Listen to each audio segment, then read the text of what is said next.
Quelle est la meilleure façon de faire face à une crise de colère publique d'un enfant de 2 ans, allongé sur le sol, donnant des coups de pied et hurlant pour obtenir ce qu'ils veulent? Tout d'abord, chaque enfant est unique, ce qui marche avec un, n'est pas une règle, mais une inspiration. Il faut comprendre que l'enfant qui se jette par terre et hurle, le fait instinctivement, mais ce serait votre réaction, et vos mots qui feront qu'il recommencera.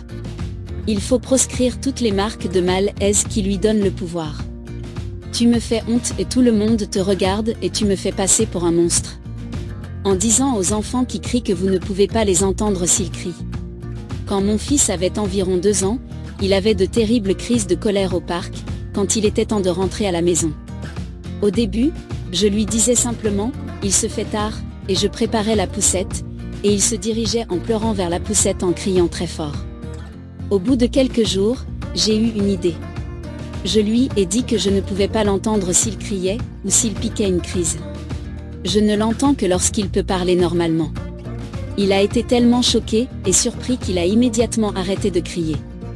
Après cela, chaque fois qu'il piquait une crise, je lui faisais signe que je ne pouvais pas entendre ce qu'il disait, et il a immédiatement baissé la voix, et expliqué pourquoi il pleurait. Je l'écoutais et le laissais exprimer ses sentiments par ses mots. Le simple fait de parler de ses sentiments le calmait suffisamment pour qu'il m'écoute. Les enfants ont besoin d'un exutoire pour leurs émotions. En tant qu'adultes, nous devons comprendre l'émotion qui se cache derrière la crise de colère, et être prêts à les écouter, plutôt que de les distraire. Cette idée fonctionne parce que les enfants crient pour attirer l'attention. S'ils se rendent compte que crier ne leur apportera pas d'attention, ils cesseront définitivement de crier. Les crises de colère peuvent parfois être dues à des raisons très bêtes pour nous, mais pour l'enfant, ce peut être une raison importante. Il est donc important pour leur développement d'écouter leurs sentiments. N'hésitez pas à aimer la vidéo si elle vous plaît, et si vous êtes nouveau sur la chaîne, n'oubliez pas de vous abonner, et activer la notification pour ne rater aucune de nos prochaines vidéos.